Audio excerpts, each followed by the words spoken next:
আসসালামু আলাইকুম প্রিয় দর্শক মণ্ডলী, প্যানাসিয়া পাবলিকেশনসের পক্ষ থেকে সবাইকে পবিত্র মাহে রমজানের শুভেচ্ছা। রমাদানুল কারীম। প্যানাসিয়া পাবলিকেশনসের পক্ষ থেকে আপনাদের জন্য রমজান মাস জুড়েই থাকছে বিশেষ ধর্মীয় আলোচনা। আজকের আলোচনায় আমাদের সাথে অতিথি হিসাবে আছেন জনাব আব্দুল ওহাব ভাইকে প্রোগ্রামের পক্ষ থেকে মোবারকবাদ ও শুভেচ্ছা জানাই। আমরা কথা না বাড়িয়ে আজকে সরাসরি আমাদের আলোচনায় চলে যাব। আমাদের আলোচনার বিষয়বস্তু হচ্ছে রমজান মাস ও সিয়ামের ফজিলত, অর্থাৎ রমজান ও সিয়ামের গুরুত্ব ও তাৎপর্য। আমরা জনাব আব্দুল ওহাব ভাইকে অনুরোধ করব আজকের আলোচনা শুরু করার জন্য। প্রথমে শুনব রমজান মাসের ফজিলত সম্পর্কে। আউযু বিল্লাহি মিনাশ শাইতানির রাজিম। বিসমিল্লাহির রহমানির রহিম। আলহামদুলিল্লাহি রাব্বিল আলামিন ওয়াসসালাতু ওয়াসসালামু আলা সাইয়্যিদিল আমবিয়া ওয়াল মুরসালিন ওয়া আলা আলিহি ওয়া আসহাবিহি আজমাইন, আম্মা বাদ। শুকরিয়া আজকে আমাকে এখানে ইনভাইট করার জন্য। আজকে আমাদের আলোচনার বিষয় হচ্ছে রমজান মাসের ফজিলত এবং সিয়ামের ফজিলত। আমরা যদি শুরুতেই রমজান মাসের ফজিলত সম্পর্কে বলতে চাই, আল্লাহ তাআলা পবিত্র কোরআনে বলছেন, কুল বিফাদলিল্লাহি ওয়া বিরহমাতিহি ফাবিযালিকা ফালইফরাহু। অর্থাৎ এটা আল্লাহর অনুগ্রহ ও দয়া, এবং এই জন্য তাদের উচিত আনন্দিত হওয়া। এই বছর আমরা দেখতে পাচ্ছি যে মানুষের মধ্যে রমাদানে অনেক বেশি আনন্দ কাজ করছে, যেটা ঢাকা শহর এবং ঢাকার বাইরে বিভিন্ন জায়গায়, বিশেষ করে ক্যাম্পাসগুলোতে হয়েছে। সো এই আনন্দ হওয়াটা কোরআনেরই একটা নির্দেশ এবং এটা স্বাভাবিক। পরবর্তীতে আমরা যদি দেখি মূলত সিয়ামের গুরুত্ব বা রমজান মাসের গুরুত্ব, এই মাস আসলে আল্লাহ তাআলা পবিত্র কোরআনে বলছেন, কুতিবা আলাইকুমুস সিয়ামু কামা কুতিবা আলাল্লাযিনা মিন ক্বাবলিকুম লাআল্লাকুম তাত্তাকুন, যে তোমাদের উপর এই রমজানের রোজা ফরজ করা হয়েছে যেমনিভাবে ফরজ করা হয়েছে তোমাদের পূর্ববর্তীদের উপর। তার মানে বোঝা যাচ্ছে যে মুহাম্মদ সাল্লাল্লাহু আলাইহি সাল্লামের পূর্বের যে নবীগণ রয়েছিলেন তাদের উপরও এই রমাদানের রোজা ফরজ ছিল। এছাড়াও আমরা ইসলামের যে মৌলিক 5টি স্তম্ভ রয়েছে তার মধ্যে একটি হচ্ছে এই সাওম। তাহলে আমরা সর্বোপরি দেখছি যে সাওমের গুরুত্ব আসলে এই দিক থেকে অনেক বেশি। এছাড়াও মাস হিসাবে রমাদান মাসে যেহেতু কোরআন নাজিল হয়েছে, সুতরাং এই মাসের গুরুত্ব কোরআন নাজিল হওয়ার কারণে আরও অনেক বেড়ে গিয়েছে। আমরা স্বভাবত দেখতে পাই, আমরা যে তাকে কোরআন রাখি, আমরা সেই তাকটিকেও খুব যত্ন সহকারে রাখি, এবং আমরা যে কাপড় দিয়ে কোরআনকে মাড়িয়ে রাখি সেই কাপড়কেও আমরা খুব যত্ন সহকারে রাখি, সম্মান করি।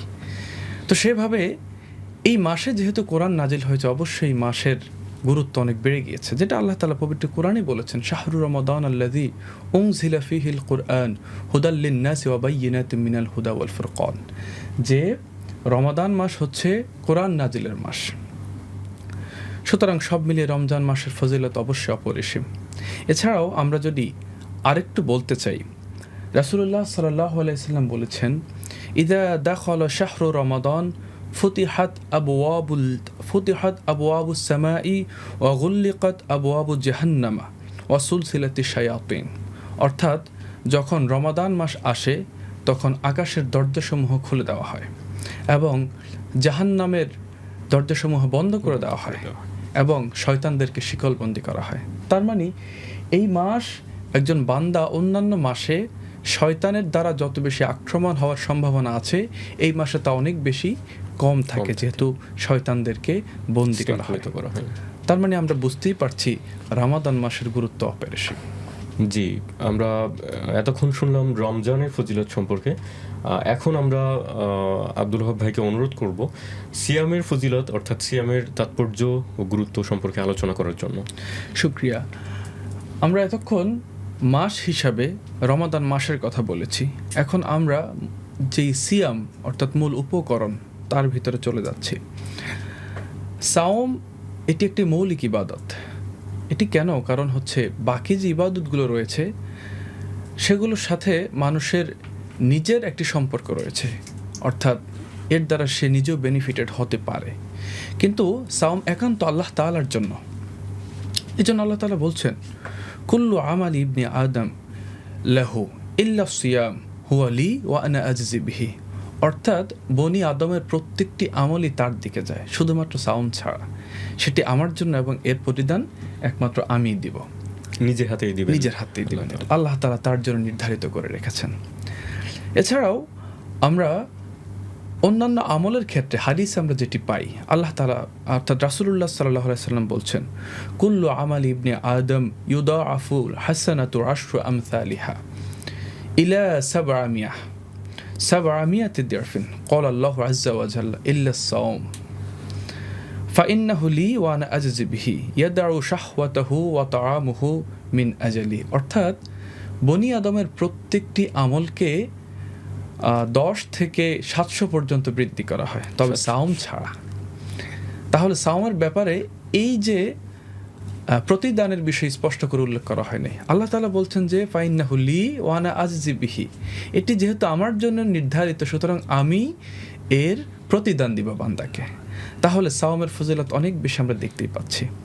এছাড়াও আমরা দৈনন্দিন জীবনে শয়তানের দ্বারা অনেকভাবে প্ররোচিত হই এবং আল্লাহ তাআলা আমাদেরকে যে কাজগুলো করতে নিষেধ করেছেন, অর্থাৎ যে হারাম বিষয় অথবা কবিরা গুনাহ, আমরা সেখানে আমাদের ইচ্ছায় অনিচ্ছায় আমরা জড়িত হয়ে যাই। কিন্তু রমাদান মাসে অথবা যখন আমরা সিয়াম পালন করি তখন আমরা অনেক বেশি সতর্ক থাকি। এটি কিন্তু মৌলিকভাবে আমাদের ভিতর কাজ করে। আমি যদি নামাজ পড়ি অথবা আমি যদি হজ করি, সেখানে কিন্তু মানুষ দেখানো, লোক দেখানোর একটা সম্ভাবনা থাকতে পারে, কিন্তু সাওমের সাথে লোক দেখানোর আসলে কোনো সম্পর্ক নাই। আমি গোসল করার সময় পুকুরে ডুব দিলেও কিন্তু আমি পানি পান করতে পারি, কিন্তু শুধুমাত্র আল্লাহর ভয়ে আমি এই সাওম পালন করি এবং কোনো প্রকার এই ধরনের কাজে লিপ্ত হই না। যত কষ্টই হোক, যত তৃষ্ণা লাগুক, আমি আমার সাওমকে পুরা করি। অর্থাৎ এখানে অন্য অন্য ইবাদতের ক্ষেত্রে আমরা দেখতে পারি যে মানুষ দেখানোর জন্য আমরা বাহ্যিকভাবে অনেক কিছু করতে পারি, কিন্তু সিয়ামের ক্ষেত্রে এই জিনিসটার সুযোগটা থাকে না। এক্স্যাক্টলি, এই জন্য সিয়াম একেবারে আল্লাহর সাথে যাচ্ছে। এছাড়াও আমি যেটা বলতে চাচ্ছিলাম যে এই সিয়াম আমাদেরকে এভাবে ঢাল স্বরূপ কাজ করে, কুপ্রবৃত্তি থেকে আমাদেরকে রক্ষা করে, যেটা আমরা একটা হাদিসেও দেখতে পাই। আল্লাহ রাসূল সাল্লাল্লাহু আলাইহি ওয়াসাল্লাম বিয়ের ক্ষেত্রে বলেছেন যে তোমাদের মানিস্তাতা মিনকুমুল বাআত ফালিয়াতাজাওয়াজ ফাইন্নাহু, আল্লাহ রাসূল সাল্লাল্লাহু আলাইহি ওয়াসাল্লাম বিয়ের ক্ষেত্রে বলেছেন ইয়া মারশারাশ শাবাব মানিস্তাতা মিনকুমুল বাআত ফালিয়াতাজাওয়াজ ফাইন্নাহু আগাদ্দু লিল বাসর ওয়া আহসানু লিল ফারাজ ওয়া মান লাম ইস্তাতি' ফাআলাইহি বিস-সাওম। অর্থাৎ তোমাদের যাদের দ্বারা সম্ভব, হে যুবকেরা, তোমরা বিয়ে করো, আর যদি তোমার দ্বারা সম্ভব না হয় তাহলে তোমাকে রোজা রাখার কথা বলা হয়েছে। তার মানে রোজা আমাদের যেই তাড়না আছে তাকে রক্ষা করে এবং নিয়ন্ত্রণ করে, এবং সাওমের যে মৌলিক সংজ্ঞা সেখানেও কিন্তু এই কথাই বলা হয়েছে যে সুবহে সাদিক থেকে সূর্যাস্ত পর্যন্ত যাবতীয় স্ত্রী সহবাস এবং আমাদের সমস্ত পাপ কাজ থেকে বিরত থাকা, এবং দীর্ঘ সময় এই সিয়াম পালন করার ক্ষেত্রে একজন সায়েম অর্থাৎ রোজাদারের মুখে গন্ধ হওয়ার সম্ভাবনা থাকে। কিন্তু আল্লাহ তাআলা বলছেন হাদিসে কুরসির মাধ্যমে যে এই গন্ধ আল্লাহর কাছে মিশকের চেয়েও অনেক বেশি প্রিয় পছন্দনীয়। তাহলে আমরা দেখতে পাচ্ছি আল্লাহ রাসূল সাল্লাল্লাহু আলাইহি ওয়াসাল্লাম এই রমজানের প্রতি গুরুত্ব দিয়েছেন এবং বলা হচ্ছে মান সামা রমাদান, অর্থাৎ যে রমাদান রাখবে গুফিরা লাহু মা তাকাদ্দামা মিন যামবিহি, তার পূর্বের সমস্ত গুনাহ ক্ষমা করে দেওয়া হবে। তাহলে আমরা সর্বোপরি দেখতে পাচ্ছি এই রমাদান আমাদের জন্য, এই সিয়াম আমাদের মুমিনদের ঈমানকে পরিপূর্ণ করার ক্ষেত্রে অনেক বেশি কাজে লাগে এবং আমরা আল্লাহর নৈকট্য লাভ করতে পারি, আমরা আমাদের আমলের প্রতি অনেক বেশি মুখলেস হতে পারি, আমরা আমাদের ইখলাসকে বাড়াতে পারি এবং সর্বোপরি এই রমদান আমাদেরকে একটি প্রশিক্ষণের মধ্য দিয়ে নিয়ে যায়। অর্থাৎ দীর্ঘ 1 মাস জুড়ে আমি যখন এই সিয়ামগুলো পালন করব, আমি এক ধরনের প্রশিক্ষণ লাভ করব। সর্বোপরি এর মাধ্যমে আল্লাহ রাব্বুল আলামিন আমাদেরকে তার দিদার দেওয়ার কথা বলেছেন। রমাদানের অর্থাৎ সায়েম যিনি হচ্ছে রোজা রাখবে তার জন্য এটি অত্যন্ত খুশির একটি বিষয়। জি, সম্মানিত দর্শক মণ্ডলী, আমরা এতক্ষণ আলোচনা শুনলাম রমজান ও সিয়ামের ফজিলত সম্পর্কে। আমরা এখন আমাদের সম্মানিত মেহমানের কাছে জানতে চাইব যে আমরা আসলে ঠিক কিভাবে এই রমজানকে প্রোডাক্টিভ ওয়েতে কাজে লাগাতে পারি, সময়গুলো কিভাবে কাজে লাগালে এই রমজানের ফজিলত আমরা অর্জন করতে পারি। শুক্রিয়া। আমরা আমাদের বিষয় এখন হচ্ছে কিভাবে আমরা প্রোডাক্টিভ ওয়েতে আমাদের সিয়াম পালন করতে পারি। খুব সংক্ষেপে এ বিষয়ে আমি বলবো, যেহেতু সাহারি খাওয়ার মাধ্যমে আমাদের প্রথম স্টেজটি শুরু হয়, আমাদের যথাসম্ভব চেষ্টা করা যে 5 ওয়াক্ত নামাজ জামাতের সাথে মসজিদে আদায় করা, এবং এক্ষেত্রে আমাদের নামাজের আগে পরে যে সুন্নত এবং নফল নামাজগুলো রয়েছে তার প্রতি বিশেষ যত্নবান হওয়া, যেহেতু এই মাসের গুরুত্ব অনেক বেশি আমলের ক্ষেত্রে। এছাড়াও আমরা জিকির আজগার এবং কোরআন তেলাওয়াতের মাধ্যমে আমাদের পুরো দিন অতিবাহিত করতে পারি। আমরা যারা কোরআন শুদ্ধভাবে পড়তে পারি না, এই মাস জুড়ে বিভিন্ন সংগঠন বা সংস্থা অথবা ব্যক্তি উদ্যোগে অনেকেই ফ্রি অথবা নামমাত্র কোর্স ফি রেখে কোরআন শেখানোর ব্যবস্থা করে, তারা এই মাসে কোরআন শিখে নিতে পারে।